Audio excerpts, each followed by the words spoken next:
Hello friends, I am Prashant Singh and you are watching Zee business. Welcome to another episode of Paisa Vasool. Internet पे mutual fund investments को लेकर कुछ queries बड़ी जबरदस्त तरह से सर्च होती हैं। SIP versus lump sum, SIP versus lump sum, which is better? What is the difference between SIP and lump sum?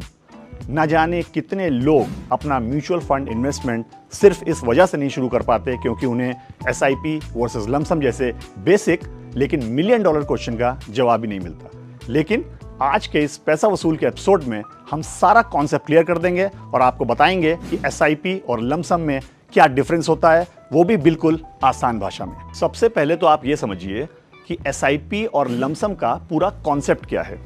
जब आप बैंक में पैसे जमा करते हैं तो आपके पास बेसिकली दो ऑप्शंस होते हैं, एक एफडी जिसको बोलते हैं फिक्स डिपॉजिट और दूसरा आरडी जिसको बोलते हैं रिकरिंग डिपॉजिट। ठीक वैसे ही जब आप म्यूचुअल फंड में पैसा लगाते हैं तो आपको दो ऑप्शंस मिलते हैं, एसआईपी और लमसम। एसआईपी ठीक वैसे ही है जैसे आरडी होता है यानी कि रिकरिंग डिपॉजिट, एक रेगुलर टाइम इंटरवल पे आपको पैसा डालना होता है, और लमसम ठीक वैसे ही होता है जैसे कि एफडी होती है क्योंकि आप पैसा एक बार में एक मुश्त डाल देते हैं। बस फर्क इतना होगा कि म्यूचुअल फंड इन्वेस्टमेंट में आप जो भी पैसा डालेंगे आपको उससे कुछ यूनिट्स एलोकेट कर दी जाएंगी और ये डिपेंड करेगा कि मार्केट कैसा है उस समय और आपने किस स्कीम में इन्वेस्ट किया है। अब आता है सबसे बड़ा सवाल, एसआईपी करें या लमसम, अपना पैसा लगाएं कहाँ?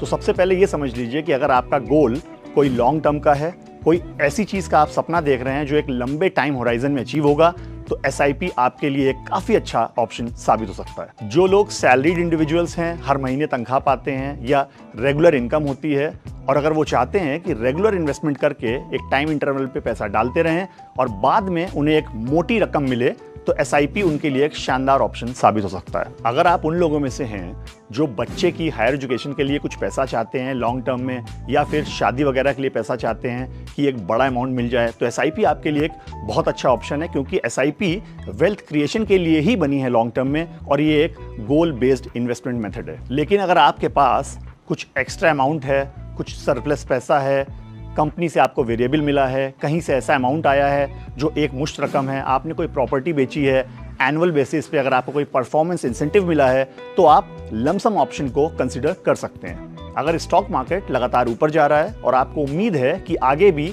वो ऊपर जाएगा, तो आप इस अपवर्ड ट्रेंड को कैच करके लमसम में इन्वेस्टमेंट कर सकते हैं। लेकिन अगर आप मार्केट में नए हैं, आपको मार्केट का अंदाजा नहीं है कि वो ऊपर जाएगा या नीचे जाएगा, तो आप लमसम को अवॉइड करिए, एसआईपी से हाथ मिलाइए, इसका आपको फायदा जरूर मिलेगा। अब आइए थोड़ा सा ये जान लेते हैं कि अगर आपने माइंड मेकअप कर लिया है कि आपको एसआईपी में लगाना है या लमसम में, तो किन स्कीम्स में आपको पैसा लगाना चाहिए।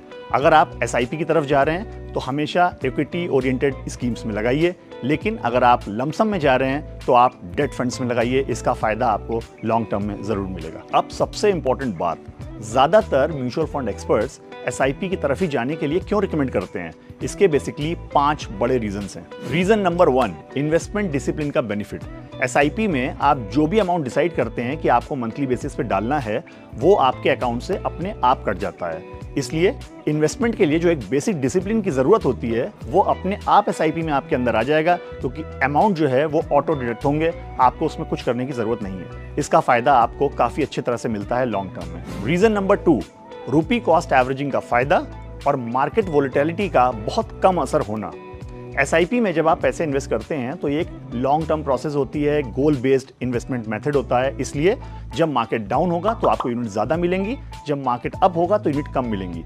इसलिए आपको लॉन्ग टर्म में एक रूपी कॉस्ट एवरेजिंग का भी फायदा मिलेगा, और साथ ही जब आप लॉन्ग टर्म तक इन्वेस्ट करते हैं, इन्वेस्टमेंट में बने रहते हैं, तो आपकी कॉस्ट ऑफ इन्वेस्टमेंट भी काफी नीचे आ जाती है। साथ ही एसआईपी का एक बहुत बड़ा फायदा यह है कि मार्केट के जो उतार चढ़ाव होते हैं, मार्केट वोलेटिलिटी वाली कंडीशंस होती हैं, उसका बहुत ज्यादा असर आपके निवेश पे नहीं पड़ेगा। रीजन नंबर 3, आपको मार्केट को टाइम करने की जरूरत नहीं पड़ेगी। अगर आप एसआईपी के थ्रू इन्वेस्टमेंट करते हैं तो लॉन्ग टर्म में मार्केट में कितना भी उतार चढ़ाव आए, कितने भी फ्लक्चुएशंस आए, मार्केट कैसा भी रहे, आपको इससे बहुत ज़्यादा फर्क नहीं पड़ेगा। इससे एक पीस ऑफ माइंड रहती है। अब सोचिए, अगर आपने एसआईपी के जरिए इन्वेस्टमेंट किया है तो आज मार्केट गिर भी गया तो लॉन्ग टर्म में आपको उसका फायदा मिलेगा, लेकिन अगर आपने लमसम के थ्रू इन्वेस्टमेंट किया है और मार्केट गिर गया तो आपको इसका नुकसान होगा। रीजन नंबर 4, स्टॉप और पॉज करने की फ्लेक्सिबिलिटी। जब आप एसआईपी में पैसा इन्वेस्ट करते हैं तो आप कभी भी अपनी एसआईपी को स्टॉप या पॉज कर सकते हैं और जब आपके पास पैसे आए तो आप उसे दोबारा चालू कर सकते हैं। अगर चाहें कोई इमरजेंसी हो, फंड रिक्वायरमेंट हो तो पैसे विड्रॉ भी कर सकते हैं। ये एसआईपी का एक बहुत बड़ा बेनिफिट है। रीजन नंबर 5, छोटे से अमाउंट से शुरुआत। जब आप एसआईपी करते हैं तो आपको किसी बड़े पैसे का वेट नहीं करना पड़ता। यकीन मानिए आप 500 रुपए जैसे छोटे से अमाउंट से भी शुरुआत कर सकते हैं और लॉन्ग टर्म में एक अच्छा पैसा बना सकते हैं। अब एक ध्यान देने वाली बात, कई सारे म्यूचुअल फंड एक्सपर्ट्स तो ये भी मानते हैं कि अगर आपके पास लमसम अमाउंट है भी तो आप उसे लमसम के रूप में इन्वेस्ट ना करके एसआईपी के मोड से इन्वेस्ट करें।